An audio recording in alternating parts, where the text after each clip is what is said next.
অনন্ত বিশ্ব ব্রহ্মাণ্ডের চির অধীশ্বরী ব্রহ্মময়ী তারামায়ের অন্তহীন করুণা ও দিব্য লীলাধারা বর্ষার অবিরাম ধারার মতো সর্বদা ঝরে পড়ছে তার অনন্ত জগৎ ও জীবের ওপর। এই অনন্ত করুণা ও লীলা অনন্তকাল বললেও শেষ হবে না, এ শুধু উপলব্ধি করা চলে। তারামায়ের অপার করুণা হলে এই সীমিত জীবনের মধ্যেই অসীমকে উপলব্ধি করা সম্ভব। রূপের মধ্যেই মেলে তখন অরূপের সন্ধান। তারামায়ের নিত্য লীলা নিকেতন মহাপীঠ তারাপীঠে মেলে এই অমৃতের প্রকৃত সন্ধান। তারাপীঠে সাধক পরম্পরার ঐতিহ্যময় ধারার মধ্য দিয়ে এসে তারামা ও শিবাবতার বামদেবের কৃপায় এই অমৃতের সন্ধান ও আস্বাদ পেয়েছেন মাতৃ সাধক শঙ্কর খ্যাপা বাবা। এই অন্তর্মুখীন দিব্য উন্মাদ সাধক সারা জীবন তারাপীঠেই অতিবাহিত করেছিলেন। তিনি মূলত তারাপীঠের স্থানীয় বাসিন্দা, বহিরাগত কোনো সাধক ছিলেন না। তারাপীঠের পশ্চিম প্রান্তে তারাপীঠের মহাশ্মশান। মহাশ্মশানের গা বেয়ে পবিত্র দ্বারকা নদী উত্তরমুখী হয়ে প্রবাহিত হচ্ছে। এই দ্বারকা নদীর পশ্চিম প্রান্তে কবিচন্দ্রপুর গ্রাম। তারাপুর সংলগ্ন এই কবিচন্দ্রপুর নিবাসী সাধক শঙ্কর বাবা।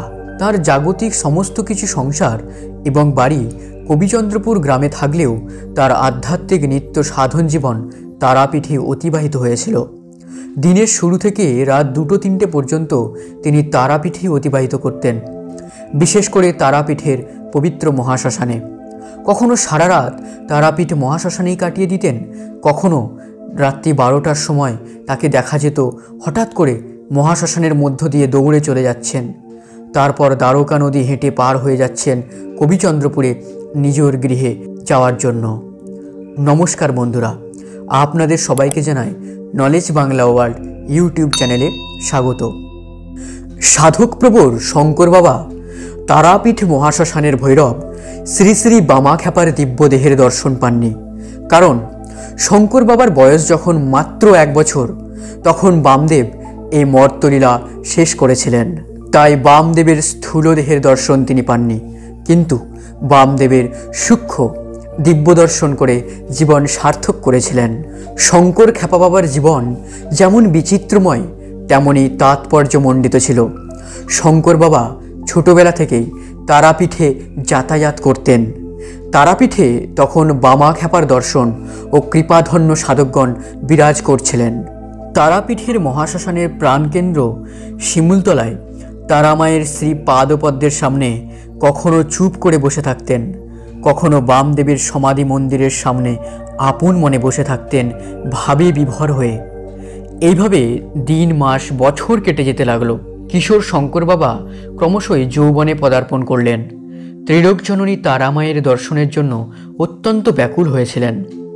এইদিকে বাড়ির অভিভাবকগণ চিন্তিত হলেন শঙ্করের ভবিষ্যতের কথা ভেবে। শঙ্করের এখন জমিজমা চাষ করবার দেখাশোনার করার বয়স ছিল।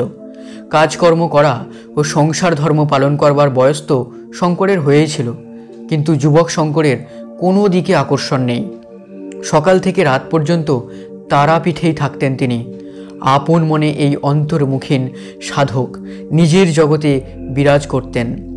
কখনো তাকে তারা মন্দিরে দেখা যেত, কখনো জীবিত কুণ্ডের ধারে, কখনো বা তারাপীঠের মহাশ্মশানে দেখা যেত। মাঝে মাঝে তপস্যারত সাধুদের মধ্যেও দেখা যেত তাকে।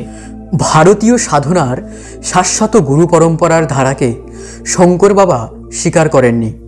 প্রচণ্ড আত্মশক্তি, আত্মজ্ঞান ও আত্মবিশ্বাস নিয়ে শঙ্কর বাবা আপন মনে সাধনা করতে চেষ্টা করেছিলেন। গুরু ছাড়াও, গুরুদত্ত মন্ত্র ছাড়াই শঙ্কর বাবা সাধনা শুরু করেছিলেন তারাপীঠের মহাশ্মশানে। গুরু ছাড়াও, গুরু মন্ত্র ছাড়াই শঙ্কর বাবা সাধনা শুরু করেছিলেন তারাপীঠের মহাশ্মশানে। নিজের সাধন শক্তিতেই বিনা গুরু, বিনা মন্ত্র সিদ্ধি লাভের জন্য দৃঢ় সংকল্প গ্রহণ করেছিলেন তিনি। এই প্রাচীনতম সিদ্ধপীঠে সাধন সিদ্ধি লাভ করবেন বলে ঠিক করেছিলেন। গুরুদত্ত মন্ত্রের কোনো প্রয়োজন নেই। এই দৃঢ় সংকল্প নিয়ে গভীর রাতে তারাপীঠের মহাশ্মশানে নীরবে সাধনা শুরু করেছিলেন শঙ্কর। একদিন তিনি মহানিশায় সাধনে বসেছেন তারাপীঠের মহাশ্মশানে। সহসা এক গভীর গম্ভীর স্বর শুনতে পেলেন। এই অদৃশ্য স্বর তাকে বললেন, শঙ্কর, এই প্রাচীন সিদ্ধপীঠে গুরু প্রদত্ত মন্ত্র ছাড়া সিদ্ধিলাভ কখনোই সম্ভব নয়। তুমি গুরুকরণ করে ও সিদ্ধিমন্ত্র গ্রহণ করে তবেই এই মহাশ্মশানের পবিত্র ক্ষেত্রে সাধনা করবার যোগ্যতা লাভ করবে। তাই এখন এই পবিত্র জাগ্রত সিদ্ধক্ষেত্র থেকে উঠে যাও, না হলে কিন্তু বড় বিপদ হবে। বীরভাবে ভাবিত শঙ্কর এই দৈববাণী শুনে প্রথমে ভয় ও বিস্ময়ে হতচকিত হলেও পরে নিজেকে সংযত করে সাহস ভরে সেই অদৃশ্য স্বরের উদ্দেশ্যে বললেন, আমার অন্তরে তারামায়ের প্রতি ভক্তি ও বিশ্বাস অটুট আছে, তাই গুরুকরণ ও গুরুমন্ত্র ছাড়াই আমি সিদ্ধিলাভ করতে সক্ষম। শঙ্কর বাবার এই উত্তর শেষ না হতে হতেই সেই অদৃশ্য গম্ভীর কণ্ঠ তীব্রস্বরে বলে উঠল, এ অসম্ভব। এই মহাজাগ্রত বিরাচার ক্ষেত্রে গুরুমন্ত্র অবশ্যই প্রয়োজন। এমনকি এই মহাশ্মশানে অনেক সময় শিষ্যের সাধনায় গুরুকে স্বয়ং এসে উত্তর সাধকের কাজ করতে হয়। আধার অনুসারে শিষ্যের মন্ত্রের ভারসাম্য রক্ষার জন্য ও শক্তি সঞ্চারের জন্য স্বয়ং গুরুকে অনেক সময় শিষ্যের পাশে থাকতে হয় সাধনার সময়। তুমি এই মুহূর্তে আসন ছেড়ে মহাশ্মশান থেকে বেরিয়ে যাও, নয়তোবা তোমার সমূহ বিপদ অনিবার্য। শ্মশান রক্ষকগণ তোমাকে এই জন্যে কঠিন শাস্তি দেবে। এই চরম সতর্কবাণী শুনেও শঙ্কর তা গ্রাহ্য করলেন না। আপন মনে নিজ আসনে বসেছিলেন। সহসা এক বিরাট মূর্তি এগিয়ে এলো শঙ্করের আসনের দিকে। এই অপার্থিব ভয়ঙ্কর মূর্তি তারাপীঠ মহাশ্মশানের অন্যতম রক্ষক।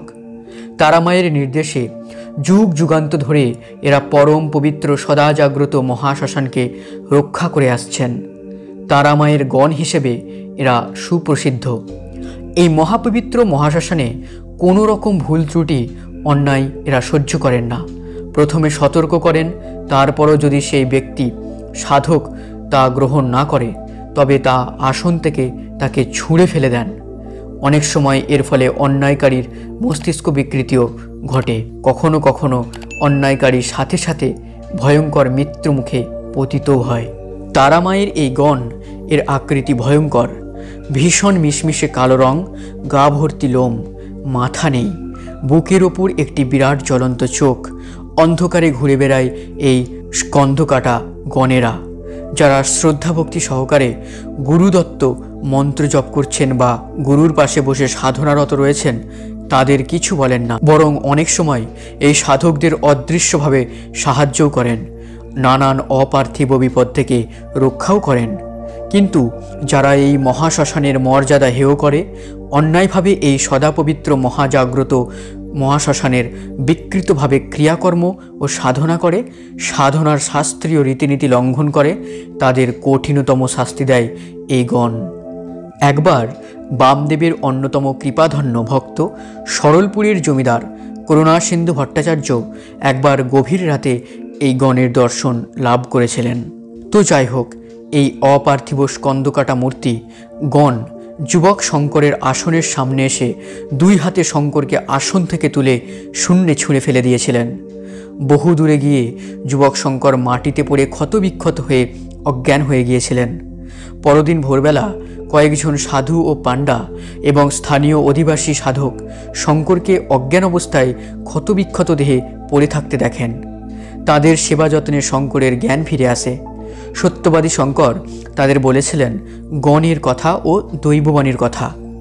এই সময় একাধিক আপ্তকাম উন্নত সাধক তারাপীঠ মহাশ্মশানে বিরাজ করেছিলেন।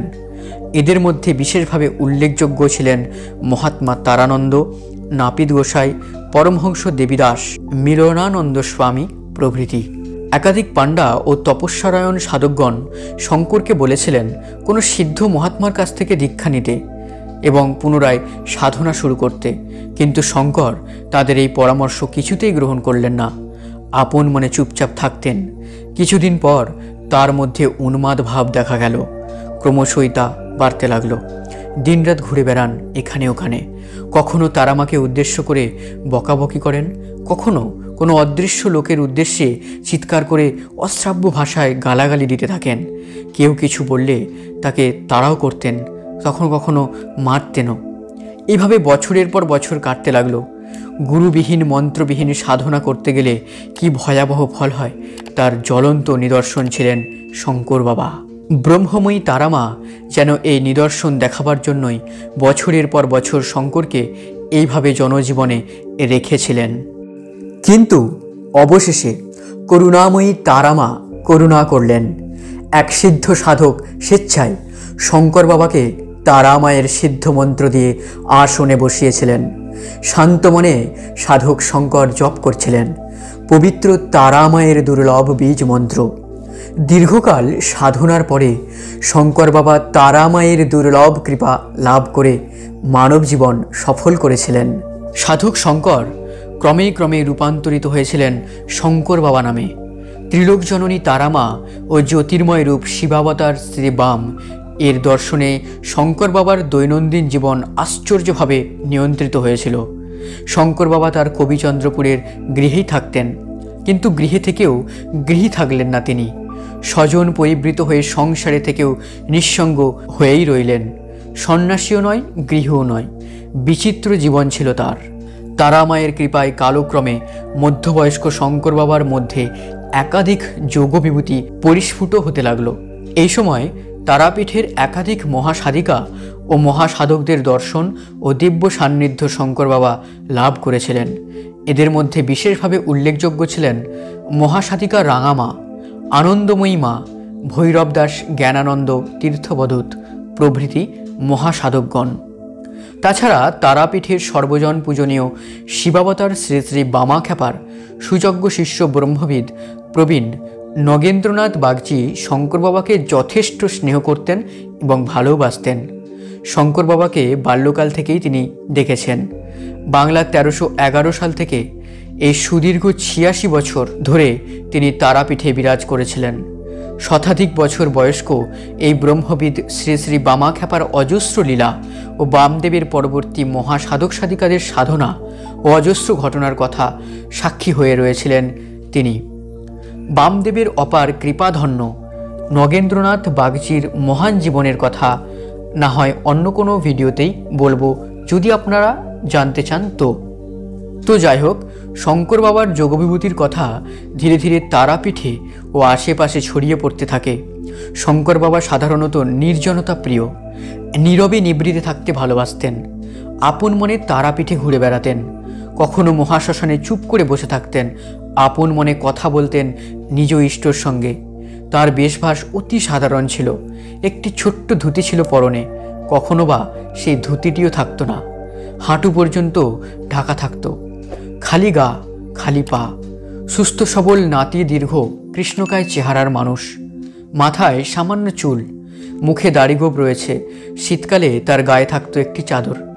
শঙ্কর বাবা টাকা পয়সা সেরকম চিনতেন না। কেউ টাকা পয়সা দিলে তা কোনো পান বিড়ির দোকানে দিয়ে তার পরিবর্তে 2-1টা বিড়ি নিয়ে ধরিয়ে টানতে টানতে চলে যেতেন আপন মনে। শঙ্কর বাবার নেশা বলতে মূলত চা এবং বিড়ি। দিনে কতবার তিনি চা ও বিড়ি খেতেন তার কোনো হিসাব ছিল না। প্রথম প্রথম শঙ্কর বাবা শান্ত প্রকৃতিরই ছিলেন, কিন্তু তার যোগ বিভূতির কথা ধীরে ধীরে প্রচার হয়। বহু মানুষ তার কাছে আসতে লাগলো। কখনো তারাপীঠে, কখনো বা তার তারাপীঠ সংলগ্ন কবিচন্দ্রপুরের বাড়িতে আসতে লাগলেন। এই মহাসাধক শঙ্কর বাবার জন্মভিটা দর্শন করতে চাইলে এই ভিডিওটি দেখতে পারেন বাবার মামা কি বলেছিলেন। একদম সম্পূর্ণ ডিটেলস পেয়ে যাবেন এই ভিডিওটিতে।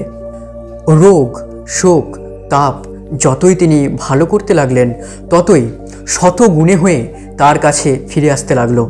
সাথে চাকরি লাভ, ব্যবসায় উন্নতি, ছেলেমেয়ের পরীক্ষা, বিবাহ প্রভৃতি হাজার দায়ী দায়িত্ব লোকে তার ওপর চাপিয়ে দিতে লাগলো। এরপর থেকে শঙ্কর বাবা অসহ্য হয়ে ক্রমে উগ্ররূপ ধারণ করতে লাগলেন, কিন্তু তাতে ফল হলো বিপরীত। তার হাতের চড়থাপ্পড় লাথি খেয়ে অনেকের দুরারোগ্য রোগ ভালো হয়ে যেতে লাগলো। অনেকের ব্যবসায় আর্থিক উন্নতিও হলো, অনেকের চাকরি হয়ে গেল। তখন শঙ্কর বাবার হাতে চড়চাপ্পড় লাথি খাওয়ার জন্য অজস্র নরনারী দিনরাত তার চারপাশে ঘুরতে লাগলো। এই অসহনীয় অবস্থায় নির্জনতা প্রিয় শান্ত প্রকৃতির শঙ্কর বাবা প্রায় উন্মাদ হয়ে গেলেন। কোথায় তিনি যাবেন, যেখানেই যান সেখানে যেন তার পিছনে জোকের মতো দলে দলে লোক হাজার সমস্যা নিয়ে তার পিছনে লেগেই রইলেন। শুধু বহিরাগত নরনারী নয়, তারাপীঠের আশেপাশের গ্রামের ও বহু দূর দূরান্তের নরনারীগণও তার পিছনে ঘুরতে লাগলো। স্নান, খাওয়া, বিশ্রাম কিছুই ঠিক রইল না শঙ্কর বাবার। লোকজনের জ্বালায় যথার্থ উন্মাদ হয়ে যেতে লাগলেন তিনি। এই ভয়াবহ অবস্থা একদিন নয়, 2-1 বছরও নয়, দীর্ঘ 12 বছর ধরে চলতে থাকে। 1975 সাল থেকে 1987 সালের জানুয়ারি মাস পর্যন্ত একটানা, অর্থাৎ তার দেহত্যাগের সময় পর্যন্ত একটানা চলেছিল এই ঘটনা। শঙ্কর বাবা যথার্থ উগ্ররূপ ধারণ করে তার জীবনের শেষ দুর্বিষহ 12 বছর অতিবাহিত করেছিলেন। অথচ প্রকৃতিগতভাবে তিনি কিন্তু ছিলেন শান্ত ও নম্র প্রকৃতির। কখনো কখনো রাতে শঙ্কর বাবাকে অনেকে দেখতে পেতেন বড় বড় কয়লার ঢেলা, কাঁকড়, নুড়ি, পাথর, মাটির ডেলা খেতে, এবং তা তিনি নির্বিকারভাবে খেয়ে যেতেন। কখনো গভীর রাতে তারাপীঠের মহাশ্মশানের মধ্য দিয়ে তাকে দৌড়াতে দেখা যেত অস্বাভাবিক অবস্থায়। 1975 সাল থেকে তারাপীঠে লোক সমাগম হতে থাকে। বহিরাগতের ভিড় ক্রমশই বৃদ্ধি পেতে থাকে। শঙ্কর বাবার অলৌকিক ক্রিয়াকর্ম ও অস্বাভাবিক আচরণ এবং কিছু কিছু যোগবিভূতির পরিচয় ধীরে ধীরে চারিদিকে ছড়িয়ে পড়ে। ক্রমেই তা বৃদ্ধি পেতে থাকে। 1980 সাল থেকে তা অস্বাভাবিকভাবে বেড়ে যায়। শঙ্কর বাবা পূর্বের মতো আর শান্ত ও মধুর স্বভাবের থাকতে পারলেন না। ক্রমেই তার স্বভাব উগ্র হয়ে গেল। আসলে সাধারণ মানুষেরা থাকতে দেননি তাকে শান্ত এবং নম্রভাবে। 1981 সাল থেকে 1986 সাল পর্যন্ত শঙ্কর খ্যাপা বাবা অজস্র লোকের জ্বালায় অস্থির হয়ে গেলেন। যত তিনি ভিড় এড়াতে চাইছেন, ততই দেখলেন রোগী ভোগী তাপি তাকে আরও ছেঁকে ধরছে। এরা সকলেই কিন্তু নিজ নিজ ব্যাপারে ব্যস্ত ছিল, কিন্তু শঙ্কর বাবার কথা একবারও কেউ ভাবেনি, কেউ বুঝতেই চায়নি। তার কাছে শুধু সর্বগ্রাসী চাওয়া অবিরাম চলতে লাগলো তাদের। অসহায় শঙ্কর বাবার দুঃখ, কষ্ট, অসুবিধার কথা কেউ একটুকুও ভাবেনি। তার কাছ থেকে সবাই শুধু নিয়েছে, কেউ তাকে বিন্দুমাত্র দেয়নি। যাদের কার্যসিদ্ধি হলো তারা প্রশংসা করলো, আরও অনেক লোককে শঙ্কর বাবার কাছে নিয়েও গেল।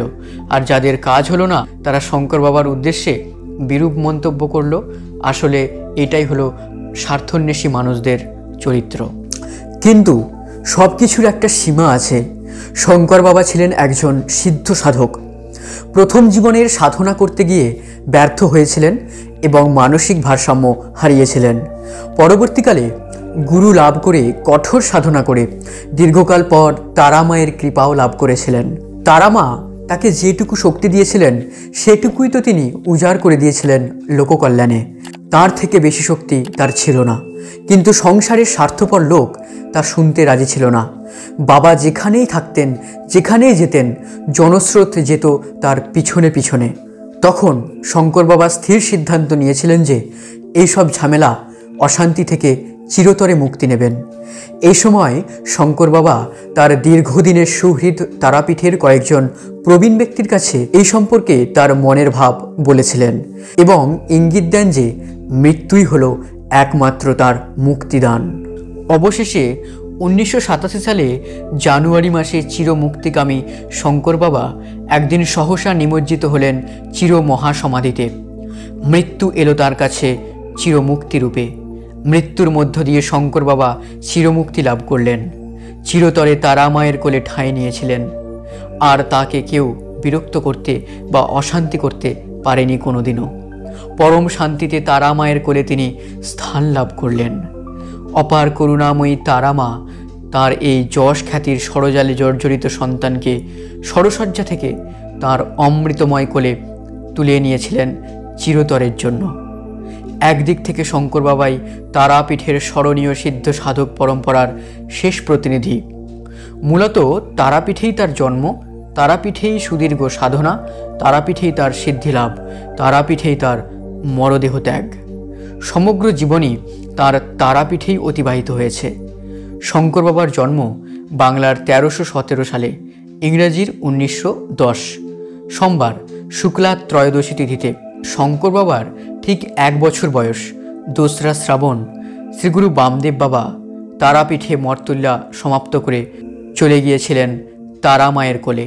শঙ্কর বাবার সময়ে ও তারও পরে অনেক সাধক সাধিকা তারাপীঠে এসেছেন এবং আসছেন, কিন্তু সমগ্র জীবন তারাপীঠে অতিবাহিত করে তারা মায়ের চরণেই সম্পূর্ণভাবে নিবেদিত করতে পারেননি। ত্রিলোক জননী তারামা ও বামদেব যে তারাপীঠে সর্বদা সূক্ষ্মে বিরাজ করছেন ও লীলা করছেন, তা এই ভাগ্যবান সাধক সাধিকাগণ উপলব্ধি করতে পেরেছিলেন। সেই তারাপীঠ সৃষ্টির প্রাচীন মহামুনি বশিষ্ঠদেব থেকে শঙ্কর বাবা পর্যন্ত এই বিশাল স্মরণীয় সিদ্ধ সাধক পরম্পরার ধারা চিরস্মরণীয় এবং চিরবরণীয় ও আদর্শনীয় হয়ে আছে মহাপীঠ তারাপীঠের শাশ্বত মহান ইতিহাসে। ভারত তথা বিশ্বের প্রাচীনতম তন্ত্রপীঠ তথা সিদ্ধপীঠ মহাপীঠ তারাপীঠ এমনই পরম দিব্য ব্রহ্মক্ষেত্র, যে ত্রিলোকের অধীশ্বরী তারামায়ের কৃপায় ও শ্রী বামদেবের কৃপায় এই পরম পবিত্র সিদ্ধ মহাপীঠে সাধক পরম্পরার ধারা কেউ না কেউ বহন করে নিয়ে যান, অব্যাহতভাবে জাগিয়ে রাখেন এই পীঠের মাহাত্ম্যকে। এতকাল প্রকাশ্যে এই ধারা বয়ে চলেছিল, বর্তমানে তারামা ও বামদেবের ইচ্ছায় তা অপ্রকাশ্যে হয়ে নীরবে নিভৃতে বয়ে চলছে আজও। বাইরের বর্তমান নগররূপী তারাপীঠের জনকোলাহল তা কখনোই প্রত্যক্ষ করতে পারেনি এবং উপলব্ধি করতে পারেনি, কিন্তু অন্তর্মুখীন সাধকরা অবশ্যই করতে পেরেছে। যুগ হতে যুগান্তর, কাল থেকে কালান্তর এই সিদ্ধ সাধক পরম্পরায় অফুরন্ত ধারা কখনো নিভবে না এবং সর্বদা বয়ে চলবে। এইরকমই কত মহান সাধকরা ইচ্ছা মৃত্যু বরণ করেছেন আমাদের মতো স্বার্থন্বেষী মানুষদের জন্য। তার উদাহরণ কিন্তু কম নয়। বামদেব বাবাও অনেক কষ্ট করেছিলেন এবং তিনিও এইসব স্বার্থন্বেষী মানুষদের জন্য অনেক বিরক্ত হয়েছিলেন। তার ভুরি ভুরি উদাহরণ রয়েছে। আবার কেউ বা ইচ্ছা মৃত্যু বরণ করে মর্তের লীলা সাঙ্গ করে তারালোকে চলে গিয়েছিলেন বড় মায়ের কোলে। জয় গুরু বামদেব, জয় মা আনন্দময়ী তারা, জয় জয় গুরু শঙ্কর খ্যাপা বাবার জয় হোক।